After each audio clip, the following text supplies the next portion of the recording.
시작하도록 하겠습니다. 마가복음 12장 38절부터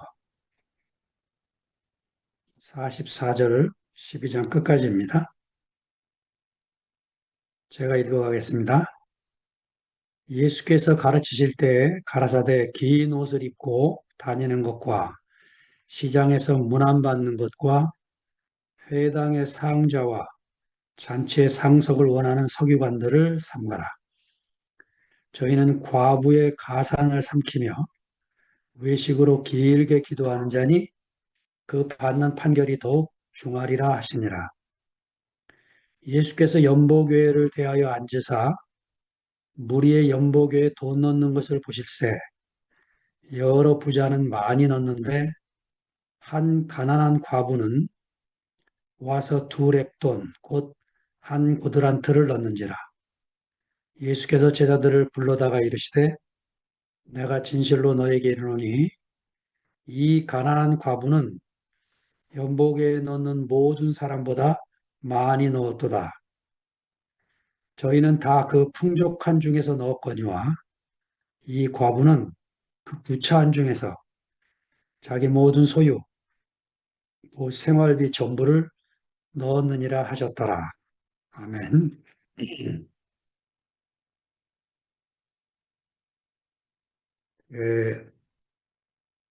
39절에 있는 서기관들을 삼가라 하는 말씀을 제목으로 삼았습니다.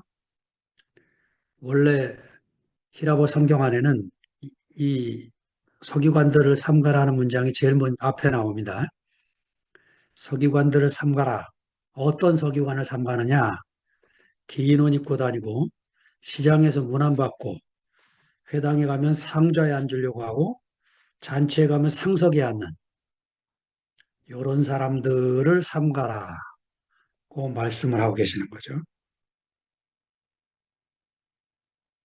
그 사복음서 중에서 마가복음이 서기관에 대한 제일 안 좋은 그 이야기를 해서 서기관들이 나쁜 사람이구나 이렇게 생각하기 쉬운데 그게 아니고 대부분의 서기관은 그, 그 서기관들이 중요한 일을 했는데 성경을 필사하고 율법을 해석을 하고 그것을 적용을 하는 이 문제에 대해서 많은 공부를 하고 그 이스라엘 백성들의 삶을 말씀으로 잘 돕는 역할을 했던 사람들이죠.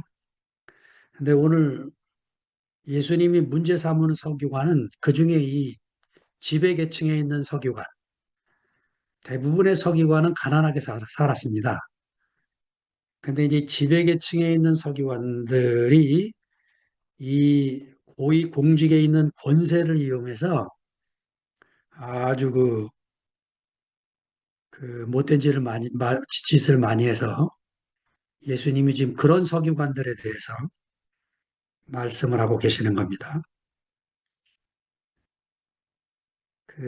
이 서기관들에 대한 예수님 말씀을 이렇게 보면 이 본문의 서기관은 하나님이 받으실 영광을 자기가 취하고 있는 이런 모습을 보여주고 있는 거죠. 복장에서부터 긴 옷을 입고 다닌다. 이게 뭡니까? 종교적인 권위를 나타내고 이 시대에 긴 옷을 입는 것은 가난한 사람은 못 입는 옷이거든요. 돈 좀 있는 사람의 모습을 드러내고 있는 거죠.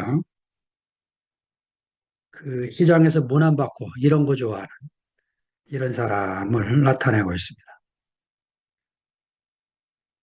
그 예수님이 이 부분을 이제 마태복음이 그 사람들에게 인정받고 존경받는 것을 주의시키면서 그 마태복음 23장 7절에 보면 너희는 랍비라 칭함을 받지 말라. 너희 선생은 하나고 너희는 다 형제다. 그 이게 이제 무슨 말씀을 지금 예수님이 하고 계시는 거냐면 어떤 사람도 그 자기의 권위를 내세워서 진리를 규정하고 진리를 주장할 수가 없다는 거예요. 그 이제 정치 철학자였던 그 요람 하조니가 한 말인데 진리의 그 자신의 관점이나 자신의 견해를 하나님 말씀처럼 만들어서는 안 된다는 겁니다. 지금 이 본문에 나오는 서기관이 그런 사람들이에요.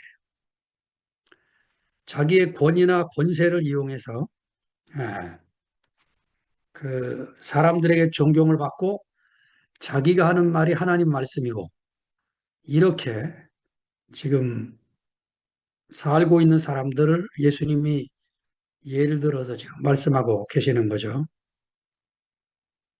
여기 이제 긴 옷 얘기 나오기 때문에 이때 한 가지 말씀을 드리고 싶은 거는 가톨릭 신부들이 하고 있는 로만 칼라 있죠? 이게 사실은 개신교 목사들이 먼저 한 겁니다. 어디서 시작을 했냐면 산업혁명이 영국에서 일어났을 때 준비 없이 전기기관차가 개발이 되고 노동 집약적인 산업들이 넘쳐나면서 극한의 노동 일에 매달린 노동자들이 수도 없이 죽었대요. 그러니까 그 스코틀랜드 개신교 목사가 너무 많이 죽어가는데 자기가 죽기 전에 임종 세례를 줘야 되는데 세례를 받지 못하고 죽는 사람들이 너무 많으니까 그 양반들을 도우려고 로만 칼라를 자기가 하고 바깥에 나가서 누구든지 임종 직전에 있는 사람은 자기한테 연락을 하라고 수시로 이제 거리를 다니면서 그 복장을 하고 다녔다는 거죠. 그러니까 이 복장을 하게 된 동기는 무슨 권위를 나타내고 신분 차별을 위해, 구별을 위해서 한 게 아니고 그 죽는 사람들이 세례를 받고 죽도록 돕기 위해서 한 시작이 이게 이제 루터교 목사에게 넘어가고 특별히 그 영국 성공회 신부들이 채용이 되고 이래서 이제 나중에는 캐톨릭에서도 이걸 채용하지 않은 것 때문에 아주 오히려 왜 우리가 남의 종교 따라가느냐고 안 하려고 하다 논쟁이 심했답니다. 그러다가 이제 캐톨릭 신부들도 이걸 로만 칼라를 하기 시작해서 지금은 거꾸로 캐톨릭 신부들은 이걸 하고 한국교회 목사들은 이제 이걸 안 하고 이런 일이 벌어졌는데 한국 개신교 목사들 중에 이걸 잘하는 사람들이 감리교 목사들이에요. 감리교 목사들은 그 계급 체계가 아주 그 강화되어 있기 때문에 군대식으로 자기 선배한테 아주 뭐 꼼짝 못하는 그런 분위기가 있습니다. 이런 이제 옷을 통해서 복장을 통해서 구별하고 차별하고 이러는 분위기를 지금 이제 서기관을 통해서 말씀하고 계시는데 너희는 랍비라 칭함 받지 말라고 말씀하신 예수님도 랍비라 칭함을 받고 사셨죠. 그러니까 이제 이런 건 뭐 칭함을 받지 말아라 이 말을 하시는 게 아니고 이 말 뒤에 숨어 있는 마음을 우리가 이제 읽어내야겠죠. 바울이 고린도후서 9장 27절에서 이렇게 말해요. 내가 남에게 전파한 후에 도리어 자기가 버림이 될까 두려워한다. 이런 마음이죠, 이런 마음. 내가 남은 가르치는데 자기를 가르칠 줄 몰라서 남에게는 복이 되게 하고 자기는 화가 되는 이런 선생의 자리에 있으면 안 된다. 이 얘기를 예수님이 지금 말씀하고 계시는 것 같습니다. 그 회당의 상좌, 잔치의 상석. 예. 여기 앉는 사람들이 누구겠습니까? 예. 스스로가 높아져 있는 사람들. 이런 사람들이 공적 행사에서 늘 높은 자리에 앉게 되는 거죠. 그, 마태는 이제 이런 사람들을 그 마태복 23장에 가보면 모세의 자리에 앉아 있다고 그래요. 이 사람들이. 모세의 자리에 앉아 있는 사람들이다. 마태가 이제 유대인들을 위한 말씀을 썼기 때문에 모세의 자리라고 표현한 거지. 사실은 내용을 보면 하나님 자리입니다. 하나님 자리. 스스로가 하나님이 된 자들. 이런 사람들을 주의하라고 그들이 가르치는 내용은 듣지만 그들의 행실은 본받으면 안 된다. 이렇게 말씀을 하고 있습니다. 제가 이번에 울산에 가서 김용호 형님 집에서 그 군대 40년 지기를 만나러 일부러 갔는데 그 형제가 그 얘기를 하더라고요. 그 문선명 교단에 가봤더니 예수님의 이름으로 기도합니다가 아니고 문선명의 이름으로 기도합니다. 이렇게 기도를 마친대요. 그 소리 듣고 놀랐는데 그러니까 이제 예수의 자리에 제2 예수, 두 번째 예수죠. 문선명이 예수님의 구속 사역은 영적으로는 성공했는데 육신적으로 실패했다. 두 번째 메시아로서 문선명이 온 거죠. 그래서 문선명의 이름으로 기도합니다. 이게 가능해지는 거죠. 그러니까 우리나라는 종교의 천재들이 굉장히 많은 것 같아요. 아, 그 우리 목사님도 천재 중에 한 분인데 드디어 하나를 개발해 놓고 가셨어요. 그래가지고 이제 우리 딸들도 그것을 따라서 살고 있는데 그 정말 주의해야 될 겁니다. 정말 주의해야 될 일은 나는 은혜 받은 내 말을 하는 거지 이게 하나님 말씀이라고 하면 안 됩니다. 그거는 듣는 자가 자기가 은혜를 받아서 고백하는 거지 내 말이 하나님 말씀이 되면 안 되는 거죠. 아주 위험한 겁니다. 이런 것들이. 예, 어떻게 이제 그런 순간이 오는지 저도 이제 뭐 저를 따르는 사람이 뭐 몇천 명, 몇만 명이 되면 또 혹시 그럴지도 모르겠지만 아주 이 말씀을 전하는 그러니까 오늘 서기관들을 삼가라 이 말씀은 저 같은 사람 맨날 성경이나 들고 파고 예, 자기가 하나님 말씀을 꽤나 잘 알고 있고 그 남을 가르치는 걸 좋아하고 이런 저 같은 사람들이 이 말씀을 잘 새기고 들어야 될 말씀이라고 여겨지고 그렇지 않은 여러분들은 뭐 해당이 잘 안 되기 쉬우니까 그냥 가볍게 듣고 그냥 넘어가세요. 이 사실은 저는 이런 말씀을 준비하고 들을 때마다 아주 제가 자기를 늘 살피게 되고 그런 귀한 말씀입니다. 누가복음에 가면 누가가 이렇게 경고합니다. 무릇 자기를 높이는 자는 낮아지고 자기를 낮추는 자는 높아지리라. 그 누가가 아주 재밌게 표현했는데 제가 잠깐 그 본문 내용을 읽어드릴게요. 그 누가복음 4장에 보면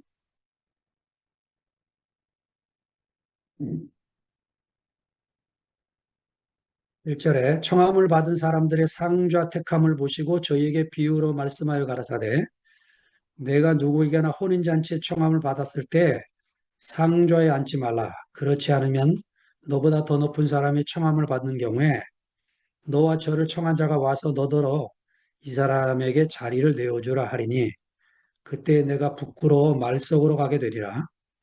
청함을 받았을 때 차라리 가서 말석에 앉으라. 그러면 너를 청한 자가 와서 너더러 보시오 올라 앉으라 하리니 그때야 함께 앉은 모든 사람 앞에 영광이 있으리라. 무릇 자기를 높이는 자는 낮아지고 자기를 낮추는 자는 높아지리라. 근데 사실은 제가 이 본문을 읽으면요, 무슨 생각이 나냐면, 거짓 겸손. 이게 더 무서운 거죠. 자, 제가 어느 잔치에 갔어요. 그리고 이 본문에 있는 것처럼 제가 제일 말석에 앉았습니다. 근데 제 속에서는 제가 말석에 앉아 있는 걸 누가 보면, 아이고, 왜 여기 앉아 계시냐고, 저 위로 가시라고 나를 불러줄 줄 기대하고 지금 앉아 있는 거예요. 근데 아무도 나를 상석에 앉혀주는 사람이 없어. 잔치 다 끝나고 집으로 돌아가면서 이렇게 생각하는 거죠. 아, 이놈들이 나를 정말 몰라주네. 이게 거짓 겸손입니다. 제가 군에 있을 때 이런 분을 봤어요. 그 외모로 볼 때는 정말 겸손하신 분이야. 근데 제가 한 1년을 같이 지내보니까 속이 그런 분이 아니야. 아, 근데 이 계급 사회에서 더 그런 게 이제 감춰지고 드러나고 그렇게 되는 상황인 것 같아요. 아주 저에게 교훈을 많이 주는 그런 분이셨습니다. 그, 제가 지난주에도 이제 함석헌 선생님의 글을 하나 말씀드렸는데, 이 다속 유영무 선생님이나 함석헌 선생님의 글을 보면은 이게 어떤 수준을 넘어서 딱 공부한 것이 딱 핵심이 잡히면 자기가 깨달은 무엇을 전할 말이 없는 것 같아요. 이 언어가 늘 그래서 모자르는 거죠. 그래, 이 대가들이 언어를 만들어냅니다. 다속 이용문 스님도 그 언어를 만들어내시는데, 이 함 선생님도 이제 언어를 만들어내요. 뜻으로 보면 한국 역사에 보면 그, 이 읽기가 어려운 단어인데, 이거 안 쓰는 말이죠. 삶은 남기고 나무도 남기다. 그러니까 저도 잘 읽을 때 이제 실수하게 되는 게 흙이다 이렇게 읽어야 되는데 흙이다 이렇게 읽게 되잖아요. 리을 기역 받침인데 읽을 때 써 있는 걸 읽을 때 흙이다, 달기다 이렇게 읽어야 되는 거죠. 그 왜 함서 선생님이 이 남기다 이 나무를 만들어 놨냐면 삶은 남기고 나무도 남기다 이 말을 하는 이유가 뭐냐면 사람은 뿌리가 깊어야 된다는 얘기예요. 뿌리가. 그러니까 내가 뭘 만들어내서 말하는 사람이 아니고 자기가 이 말을 하기 전에 스승이 먼저 이 말을 했고 그 전에 스승에게 배운 것이고 이렇게 해서 알고 있는 무엇이 나오는 뿌리가 깊은 사람으로서 말을 하는 이런 얘기를 이제 함 선생님이 하고 있는 건데 그러면서 이제 한국 역사 얘기를 풀어가요. 그 우리말의 제가 이제 최근에 안 건데 극다라는 단어가 있어요. 리을 기역 받침에 극다, 리을 기역 받침. 여기서 나온 단어가 그리다라는 말이래요. 그림을 그리다라는 말이 이 극다에서 나왔답니다. 근데 여기서 나온 또 하나 단어가 그립다도 나왔대요. 그립다. 그림을 그리는 거하고 사람을 그리워하는 거는 내용이 다른데 이게 극다에서 나왔다는 거죠. 우리말이 정말 이게 씹으면 씹을수록 맛이 있는 말들인 거죠. 오늘 그 예수님의 이 가르치심을 서기관들을 삼가라. 이 삼가라는 이 말이 우리말에도 이 삼가라 아주 귀한 말인데 마가가 이 삼가라를 세 번 써요. 마가복음 안에. 오늘 본문과 4장 24절과 8장 15절 딱 세 번을 쓰는데 히라보로 블레폰데 이게 이제 명령형이 되면 명령형 블레페테 삼가라 이렇게 명령형이 되죠. 그 4장 24절에 이 삼가라는 너희가 무엇을 듣는가 스스로 삼가라는 거예요. 그리고 8장 15절에는 삼가 바리새인의 누룩과 헤롯의 누룩을 주의하라. 주의하라로 번역이 돼 있어요. 주의하라는 말이나 삼가라는 말이나 예, 블레페테루다 한 단어입니다. 한 단어. 그 이 헬라어 시라보에는요. 듣는다는 동사는 하나밖에 없는데 본다는 동사는 10가지가 넘습니다. 근데 이 블레포 요 동사는 그냥 보는 게 아니고 주의 깊게 볼 때 쓰는 단어입니다. 그러니까 삼가라 이 말은 가까이 하지 말아라 이게 아니고 이 삼가라 이 말이 뭐냐면 서기관들의 그 모습을 주의 깊게 관찰하라는 거예요. 어? 그래서 너도 그런 길로 가지 않도록 주의해라. 주님이 제게 이렇게 말씀하시는 거겠죠. 이렇게, 에, 워낙 이제 한국도 교회도 많고 설교자도 많고 성경도 여러 가지가 나오고 어마어마한 예수에 대한 지식의 양이 엄청난 사회가 됐어요. 어디 가나 이제 기독교인들을 만나게 되고 홍수가 나서 물이 많아지면 먹을 물이 없어지는 것처럼 예수에 대한 이야기가 말씀이 많아지면 진짜 내게 양식이 되는 예수의 말씀을 만나는 게 쉬운 일이 아니니까 우리가 지금 교회 안에서 요 소수의 무리가 모여서 이런 말씀을 나누게 됐다는 게 행운이고 화요일 날 제가 전하는 말씀은 괜히 뭐 딱딱하기만 하고 재미도 없으니까 그냥 뭐 부담 없이 듣다가 잊으셔도 되고 월요일부터 주일까지 우리 정말 그 형제들이 하는 말씀은 정말 귀하고 저도 하나도 빼놓지 않고 들으려고 노력을 하고 있습니다. 정말 이런 귀한 형제들의 말씀을 우리가 듣고 나누고 있다는 게 정말 감사한 일이고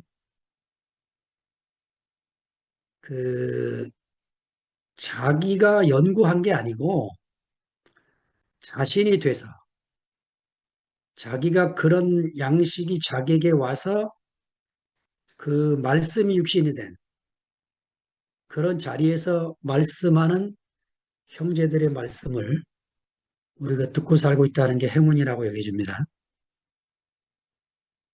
자, 40절로 넘어갑니다. 저희는 과부의 가산을 삼키며 외식으로 길게 기도하는 자니 그 받는 판결이 더욱 중하리라 하시니라. 서기관이 과부의 가산을 삼킨다. 5가지 방법으로 삼킨답니다. 그 첫 번째는 율법을 가르치면서 대가를 받아서 삼키고 그 과부가 죽었어 남편이요. 그럼 이 과부의 재산을 관리해 준다고 하면서 뒤로 빼돌리고 그 다음에 중보기도 해주는 대가로 사례비를 받고 그 다음에 돈이 없으면 물건을 저당 잡고 돈을 꿔주고 이자를 받고 예. 수시로 명목을 만들어서 과부에게 대접을 받는 이런 형식으로 과부의 과산을 삼켰다고 그래요. 제가 이 다섯 가지를 조사해 보니까 제가 그 전도사 했던 시절에 두 목사님을 섬겼는데 이게 목회자의 삶이 잘못하면 이런 미궁에 빠지는 이런 일들이 생겨나게 되는 거죠. 뭐 우리가 속한 교회야 뭐 이런 게 없어서 다행이지만 저는 이제 내가 이 길을 계속 가면 안 되겠다 이렇게 느끼는 게 교인들은 가난해져 가고 있는데 목사 혼자 부유해지는 분들을 봐요. 이게 뭐지? 하는 생각을 하게 됐어요. 그러다가 아주 제가 그 목사로서 이 사는 삶이 굉장히 불편해졌습니다. 그리고 그 길을 못 찾다가 이렇게 여러분이 사는 이런 사회를 만나게 돼서 뭐 뒤도 안 돌아보고 이 길로 오게 됐습니다. 음, 그 외식으로 길게 기도하는 것. 예. 왜 길게 기도하겠습니까? 경건하게 보기 위해서 그런 거죠. 네. 남에게 보이기 위한 기도. 이게 종교 안에 빠져 살다 보면 아무렇지도 않게 자연스럽게 이렇게 이제 살게 되는 거죠. 아이고, 우리 교회는 밥 먹을 때 기도하는 거 없애줘서 얼마나 감사한지. 그 홍성에 재미있는 일이 있었는데 어떤 자매가 이사 와서는 자기 집에 첫 이사 왔으니까 와서 기도 좀 해달라고 부르는데 안 갈 수도 없고 가서 기도를 해주는데 기도를 안 해가지고 그 하는데 얼마나 어색한지요. 지금도 식당에 가면 식당에서 큰 소리로 기도하는 목사님들을 봐요. 아이고, 얼마나 감사한지. 그, 뭐 그런 사회 속에서야 또 그렇게 자연스럽게 하게 되는 거겠죠. 자, 누가복음 18장에 보면 예수님이 바리새인의 기도를 말씀하시면서 그 우리에게 경고를 하고 있는 내용이 나옵니다. 제가 읽겠습니다. 또 자기를 의롭다 믿고 다른 사람을 멸시하는 자들에게 이 비유로 말씀하시되 두 사람이 기도하러 성전에 올라가니 하나는 바리새인이요 하나는 세리라. 바리새인은 서서 따로 기도하여 가로되 하나님이여 나는 다른 사람들 곧 토색, 불의, 간음을 하는 자들과 같지 아니하고 이 세례와도 같지 아니함을 감사하나이다. 나는 일에 두 번씩 금식하고 또 소득의 11조를 드리나이다. 예수님이 이제 이 비유를 하시면서 마지막에 무릇 자기를 높이는 자는 낮아지고 자기를 낮추는 자는 높아지리라. 이렇게 이제 결론을 내립니다. 그러니까 이런 사람들은 그 받는 판결이 더욱 중할 것이다. 이렇게 말씀하고 계시는 거예요. 예. 그, 우리가 이제 자본주의 사회 속에 살고 있는데, 자본주의라는 말도 좀 이상한데, 돈이 전부인 사회 속에 살고 있는데요. 우리가 이런 사회 속에 살 때 바울의 권면을 잘 새기고 살아야 될 것 같아요. 제가 읽겠습니다. 디모데 전서 4장 7절부터 읽습니다. 우리가 세상에 아무것도 가지고 온 것이 없음에 또한 아무것도 가지고 가지 못하리니 우리가 먹을 것과 입을 것이 있은즉 족한 줄로 알 것이니라. 부하려 하는 자들은 시험과 올무와 여러 가지 어리석고 해로운 정욕에 떨어지나니 곧 사람으로 침륜과 멸망에 빠지게 하는 것이라. 돈을 사랑함이 일만하게 뿌리가 되나니 이것을 사모하는 자들이 미혹을 받아 믿음에서 떠나 많은 근심으로써 자기를 찔렀도다. 바울이 믿음의 아들 디모데에게 하는 얘기예요. 디모데에게 부자가 되려고 애쓰지 말아라. 이거를 이제 가르치고 있는 거죠. 저도 늘 이제 그런 생각을 해요. 이 필요 때문에 우리가 일하며 살아야 되죠. 예. 근데 이 탐욕은 또 조심해야 돼요.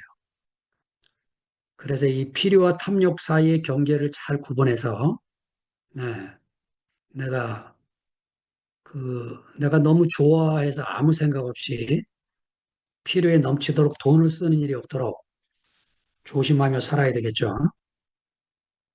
자, 이제 예수님이 이 서기관에 대해서 이렇게 안 좋은 얘기를 쭉 하시니까 뭐 모든 서기관들이 그런 사람이라고 여겨지기 쉬운데 우리 바로 이 본문의 앞절 34절에 보면 하나님의 나라가 멀지 않은 서기관도 있으니까 예, 모든 사람을 이렇게 볼 일이 아니죠.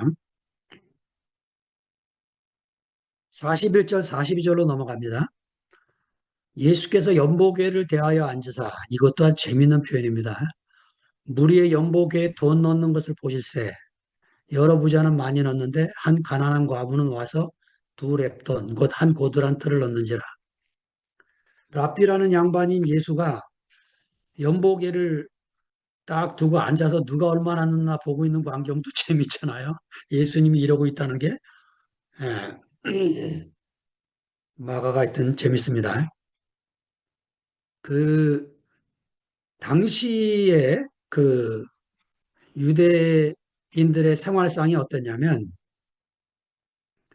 이 예루살렘 고위직 성직자들과 이 하급직 성직자들의 경제적인 차이가 굉장히 많이 났었대요.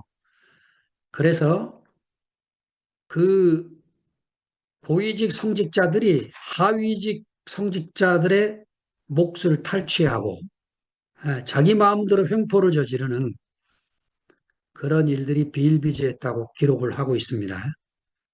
그, 그 로마 유대 전쟁 AD 66년부터 70년까지 일어났던 이 전쟁 때 그 로마의 세금을 내지 말라고 하는 그, 그 소리에 다들 이제 자극을 받고 폭동이 시작이 돼서 이 가난한 폭도들이 제일 먼저 한 게 채무장부부터 제사장 집에 들어가서 채무장부부터 불태우고 공문서 불태우고 이랬다는 거죠. 그러니까 이제 가난한 자들은 계속 가난해지고 예,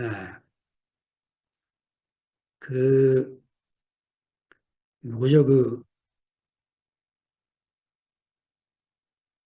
공, 그 토지 공개념이라고 하는 이 개념을 가지고 쓴 그 진보와 뭐죠? 제목이 기억이 안 나는데 헨리 조신가 이 사람이 로마 사회의 부패 원인을 토지 정책에서 봐요. 이 토지를 가진 사람은 돈을 더 갖게 되고 열심히 살아도 가난해지는 이 얘기를 이제 쓰는데 이제 우리 사회가 지금 그러고 있습니다. 자, 연보계를 보니까 예수님이 연보계를 쳐다보는데 부자들은 돈을 많이 넣고 가난한 사람은 부끄러우니까 감춰서 조금 넣고 이러는 광경을 보고 이제 하시는 말씀이죠. 가난한 과부가 와서 두 렙돈 곧 한 고드란트를 넣더라. 이 렙돈은요, 그 데나리온, 노동자 일일 품삯 데나리온의 100분의 1이라는 거죠. 그러니까 지금으로 환산을 하면 1인당 이 하루 노동자 품삯을 10만 원으로 보면 100분의 1이면 이 과부가 두 렙돈을 넣었으니까 2천 원쯤 됩니다. 김밥 한 줄, 두 줄입니까? 한 줄입니까? 어? 아, 한 줄. 김밥 반줄이, 김밥이 4천 원이야, 지금? 어. 그러니까 자기 식사 한 끼 돈을 헌금함에 집어넣었다, 이 소리. 예. 그래, 이제 이 광경을 보고 예수님이 그 다음에 하시는 말씀이죠. 예수께서 제 아들을 불러다가 이르시되 내가 진실로 너에게 이르노니 이 가난한 가부는 연복기에 넣는 모든 사람보다 많이 넣었다. 이게 참, 이게 이제 놀라운 시각이죠. 이 고드란트, 마가가 이렇게 고드란트라는 말을 쓰고 로마 사람들이 쓰는 언어를 이렇게 자주 쓰는 이유는 아마 로마 교회 형제들을 의식을 하고 예, 이렇게 마가복음을 쓰고 있지 않나 하는 생각을 갖게 합니다. 그, 이 가난한 가부, 어? 그러니까 아마 외모를 봐서도 누가 봐도 그의 복장이나 그의 외모를 보면 이 사람 가난한 사람이구나 하는 것이 옷차림이나 이런 거에서 묻어나온 사람이었겠죠. 이 가난한 과부. 어? 그, 그가 두 렙돈 한 고드란트밖에 못 넣은 이 과부를 향해서 예수님이 부자가 넣은 돈보다 더 많이 넣었다. 제일 많이 넣었다. 이 말씀을 하시는 거죠. 예. 그 44절은 우리가 생각을 깊이 해야 될 말씀이라고 여겨집니다.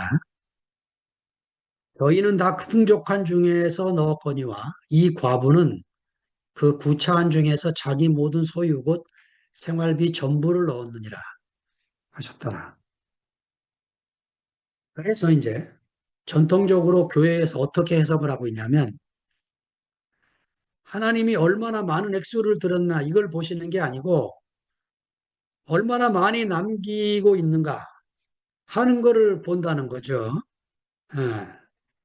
그러니까 이 과부는 생활비 전부를 넣었으니까 제일 많이 넣은 게 되죠. 이렇게 해서 이제 이 본문 44절의 말씀이 헌금을 많이 하도록 독려하는 말씀이 됩니다. 근데 이제 마가가 정말 그랬을까? 정말 그런 의미로 이 말씀을 썼을까를 이제 마가 전체 흐름을 살피면 우리가 마가의 다른 마음을 만질 수 있을 것 같습니다. 자, 3장 1절에서 5절에 보면요. 마가가 의도적으로 안식일에 회당을 갔다가 한편 손 마른 사람을 보고 회당에 앉아 있는 사람들이 예수가 병자들을 고치는데 이 안식일 날 회당 안에서 고치는가 안 고치는가 보자. 이러고 있는 걸 아시고 아예 이 한편 손 마른 사람 보고 일어서라 그래요.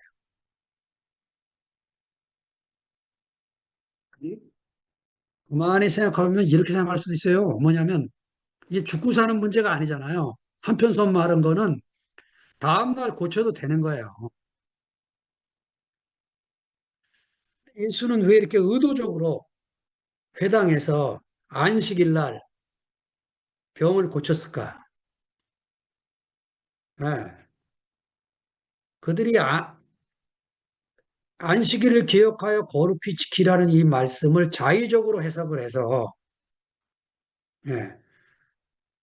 600연 세계라고 하는 계명을 만들어서 하라 하지 말라라고 하는 수많은 계명으로 백성들을 옥죄이니까 예수님이 의도적으로 그들이 보기에 율법을 깨는 것처럼 보이는 이런 행위를 하시는 거죠. 자, 7장을 가보면요. 고르반 제도 얘기를 예수님이 말씀하시면서 너희들이 부모를 부양하기 싫으니까 이거요. 하나님께 드린 겁니다. 나도 뭐 어쩔 수가 없습니다. 이러면서 부모를 부양하는 책임을 회피하고 있구나. 이렇게 예수님이 말씀하시는 부분이 나와요. 어? 그러니까 그리고 12장 28절에 34절에 보면 서기관이 예수님께 이렇게 질문하죠. 구약 성경의 가장 큰 계명이 뭡니까? 뭐가 첫째 가는 계명입니까? 이렇게 물으니까 예수님이 하나님을 사랑하고 내 이웃을 내 몸처럼 사랑하는 게 제일 큰 계명이다. 이래 말씀하시니까 마가복음은요, 재밌어요. 이 서기관이 옳습니다. 선생님 하면서 예수님이 하신 말씀을 반복해서 이야기하면서 갖다 붙인 것이 예, 하나님 사랑하고 이웃 사랑하는 것이 번제물을 드리는 것보다 나은 것입니다. 이 서기관 입에서 이런 말을 해요. 그러니까 예수님이 칭찬하시면서 네가 하나님의 나라에서 멀지 않구나. 이렇게 말씀하신 거예요. 자, 이건 마가가 일부러 마가복음만 쓴 부분이에요. 자, 지금 마가의 흐름이 보이시죠? 예, 반골 기질이 있는 것 같은 이 마가의 흐름. 자, 그러니까 이 가난한 과부가 생활비 전부를 넣었다. 이 말은 그렇게 전부를 헌금하는 마음으로 살아라. 이게 아니고 가난한 과부로 하여금 생활비 전부를 넣도록 부추기는 종교의 가치체계. 그들이 오랜 세월 예루살렘 성전 안에서 쌓아놓은 이 종교체계. 이거는 무너져야 한다는 거예요. 그래서 성전을 청결하게 하신 게 아니고 성전을 무효화시킨 선언이다. 이게. 성전 폐기 선언. 왜냐? 성전이 존재하는 한은 이게 안 끝나는 거죠. 안 끝나요. 예. 우리는 이제 주일날 예배 드리러 가는 게 아니지 않습니까? 예. 일요일날 집회하러 가는 거죠. 이것도 지방교회에서 잘 전통을 지켜줘서 우리가 누리고 있는 것 같아요. 예. 예배는 뭐 주일날만 모이는 게 아니죠. 이렇게 줌으로도 모이고 형제라도 만나서 교제하고 일상의 예배 인사, 사람 자체가 예배가 돼야 하나님께 예배가 되지. 사람이 예배가 안 되는데 뭘로 예배가 되겠어요? 예, 아들이 와야 예배가 되는 거죠. 그러니까 그 하나님을 기쁘게 하는 그 사람이 있어야 예배가 됩니다. 하나님을 기쁘게 하지 않으면 예배가 안 돼요. 저는 이 한국 사회 안에 아주 그 존경할 만한 분들이 많다는 게 정말 감사해요. 그 서울대 손봉호 교수가 계시는데 이분이 화란에 유학하면서 신학을 하신 분이에요. 근데 이제 주변 친구들이 이분이 평신도로서 설교를 하는 분으로 이제 설교 봉사를 했어요. 그, 그러면서 이제 친구들한테 왜 목사 안수 받지? 목사 안수 안 받냐? 이러면 이제 이분이 하는 말이 있어요. 내가 시골 교회에서 신앙생활 할 때 나는 너무 훌륭한 목사님을 봐서 나는 그런 목사님처럼 살 수가 없어서 나는 목사가 안 되겠다 이 생각을 했다는 거예요. 그러니까 그 뭐 한경직 목사님 일화도 있고 한경직 목사님이 그 자녀들에게 등록금을 못 줘갖고 자녀들이 울면서 학교를 다녔대요. 그렇다고 한경직 목사님이 그 교인들한테 사례비를 안 받은 게 아니고 그 가난한 교인들을 보면 못 지나가시는 거예요. 못 지나가시는. 그 손보호 교수님 한여름에 연구실을 들어가면 에어컨을 안 튼대요. 왜 안 트시냐고 학생이 물어보면 나는 혼자 있을 때는 안 튼다는 거예요. 그러니까 이분 전공이 뭐 윤리학이니까 그 기독교 윤리에 대한 깊은 생각을 하면서 하시는 분이시겠죠. 그냥 뭐 다른 사람이 나를 어떻게 생각하냐는 중요한 게 아닙니다.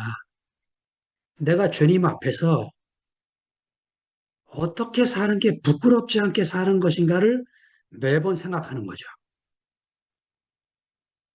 뭐 다른 사람이 나를 뭐 어떻게 보든 그게 뭐 중요해요. 그죠? 하나님이 나를 어떻게 보시느냐가 진짜 중요한 거예요. 그냥 그 이현주 목사 같은 사람은 차를 안 사요. 걸어 다닙니다. 걸어 다녀. 그 괜히 공연나 일으키고 내가 뭐 목사일하면서 급한 일이 뭐 있냐는 거죠. 걸어 다녀요. 걸어 다녀. 저도 뭐 카니발 타고 다니는데 그런 훌륭한 목사님 수준은 못 되고 있습니다. 그러니까 서기관들을 삼가라. 이런 말씀을 제가 받을 때마다 정말 나는 예수님이 가르친 정신으로 살고 있는 사람인지를 늘 묻게 되고, 예, 이렇게 늘 물으며 사는 형제들이 있는 교회 안에 제가 함께 살아서 얼마나 감사한지 모르겠어요. 이번에 군에서 온 40년 지기 그 아마 이번 겨울 집회 오겠다고 약속을 해서 여러분도 얼굴 보게 될지 모르겠는데 이름이 공정배 형제인데 이 형제가 그 얘기를 해요. 자기가 진해에 있는 어떤 침례교회를 1년 2개월을 새벽 기도를 다녀본 적이 있대요. 그 새벽 기도를 왜 나갔냐면 자기가 그 신용불량자가 돼갖고 회생 신청을 해야 되는 아주 어려운 지경, 거의 이력 빚을 못 갚아서 회생 신청을 해야 되는 상황이 벌어져서 자기가 영어를 가르쳤던 학생 중에 제자 중에서 검사가 된 여자가 있대요. 자매가. 그래서 내가 이런 어려운 상황이 있는데 좀 도와줬으면 좋겠다 했더니 오라 그래가지고 가서 그 양반이 그 여자 검사가 다 이제 아예 써줘갖고 그 회생을 했대요. 다 해결을 하고 빚도 다 해결하고. 그래서 이 친구가 나는 뭐 은혜를 갚아야 되겠는데 해줄 게 아무것도 없으니 뭐 얼마 어떡하냐 뭐라도 한번 얘기해 봐라 그랬더니 이 여자 검사가 그래 정말 할 수 있겠냐 아니 내가 할 수 있는 거라면 하겠다 그랬더니 새벽기도 나가라 이러더래요. 원래 이 친구는 천주교를 좀 다녔대요. 천주교를. 그래가지고 그때부터 새벽기도를 나갔는데 그 1년 2개월을 그 교회 다니면서 그 얘기를 하더라고 저한테. 야, 이 교회들이 주로 자기 교회 안에 울타리만 생각을 하지 교회 밖의 사람들을 생각하지 않는구나. 그나마 그 목사님은 자기가 보기에 일반 목사님보다 좀 훌륭한 분이래요. 그럼에도 불구하고 교회 안에만 늘 생각하고 살지 교회 밖을 잘 생각하지 않는다는 거예요.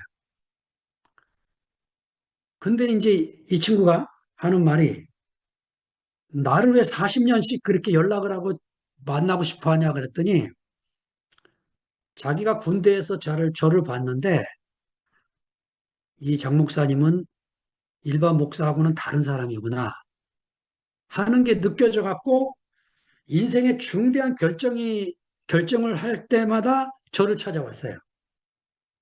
한 번은 이 친구가 대단한 그 실력자인데 그 계명대 중국어학과를 나왔는데 학사 논문을 저한테 보여주는데 아주 논문을 잘 썼더라고요. 근데 얼마나 가난한지 뒷받침을 해주는 사람이 없어갖고 나중에는 통일교에서 연락이 왔어. 이 친구한테. 박사 학위뿐만 아니고 교수 자리까지 줄 테니까 통일교로 들어와라.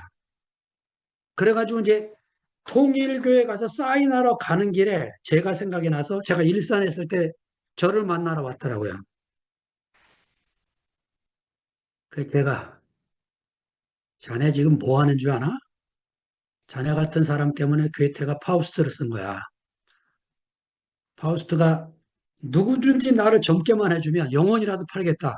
그러지 않던가. 그래 이 친구가 제 말을 듣고 통일교에 갔다가 돌아왔어요. 돌아서고는 이제 여전히 이제 어려움 속에 살고 있는데 그, 우리 안에 그 사람의 마음은요, 감춰져 있기 때문에 그 다른 사람은 잘 보여도 내 마음은 잘 안 보입니다. 그래서 형제들이 필요해요. 형제들이 하는 간증을 들으면 제 모습을 알게 되는 거죠. 아, 저 형제는 저렇게 사는구나. 너무 귀하다. 내가 부끄럽다. 이렇게 느끼는 거죠. 하여튼 저는 여러분들이 이 하는 간증들, 말씀들을 왜 듣냐? 그걸 들으면 제가 심판이 될 때가 많아요. 아이고, 주여, 감사합니다. 이런 아름다운 형제들을 만나서 제가 살게 된 게 얼마나 행운인지요. 정말 감사합니다. 고백을 하게 되죠. 아이고, 오늘 지영이도 이렇게 들어왔는데, 어제 뭐 여러분 간증 들어보니까 그냥 처음부터 그 지영이를 향한 사랑을 여러분들이 막 고백하는데, 아이고, 얼마나 감사한지. 지난주에는 또 어디 부천이에요? 부평이에요. 그 복순자매. 어떻게 형제들이 똑같은 마음으로 그 자매를 이렇게 대하고 있는지. 예, 제가 느낀 뭐, 전혀 형제가 또 이렇게 순회를 거기까지 다녀오려고 한다는데, 예, 얼마나 감사한지. 그 형제들이 다 한 마음이 돼서 그 연약한 지체들을 돌보고 사는 그 뭐가 승장 준다고 해요. 뭐 돈 안 준다고 안 해요. 그런 문제가 아니잖아요, 이게. 어? 그 정말 내게 온 그 은혜 때문에, 그죠? 저는 늘 이제 그런 생각을 하게 돼요. 내 이웃을 내 몸처럼 사랑하라. 예수님이 이렇게 비유를 드니까 누가복음에만 있는 얘기예요. 그 율법학자 이렇게 물어요. 선생님, 내 이웃이 누굽니까? 이렇게 물은 거예요. 그래서 예수님이 선한 사마리아 사람의 비유를 들면서 그 질문을 바꿔요. 뭐라고 바꾸냐면 이렇게 바꿉니다. 네가 질문이 잘못됐다는 거야. 나를 중심으로 이웃이 누군가 찾으면 안 보여요, 안 보여. 예수님이 이렇게 질문합니다. 이 강도 만난 자의 이웃이 누구냐? 이렇게 묻는 거예요. 이 강도 만난 자의 이웃이 누구냐? 그러니까 여러분들 주변에 아이고 저 사람 저거 안 되겠구나. 나도 어렵지만 내가 가서 저 형제를 섬겨야 되겠구나. 이게 강도 만난 자의 이웃으로 사는 사람인 거죠. 이게 내 이웃을 내 몸처럼 사랑하는 사람이 되는 거죠. 그러니까 우리가 질문을 해도 잘해야 되는 거죠. 서기관들을 삼가라. 예, 정말 주님이 제게 이렇게 말씀하시기 때문에 오늘도 제가 이렇게 일주일 동안 잘 준비해서 여러분에게 은혜가 되는지 안 되는지 잘 모르겠지만 저는 은혜가 돼서 여러분에게 말씀을 드렸습니다. 감사합니다. 아멘. 저는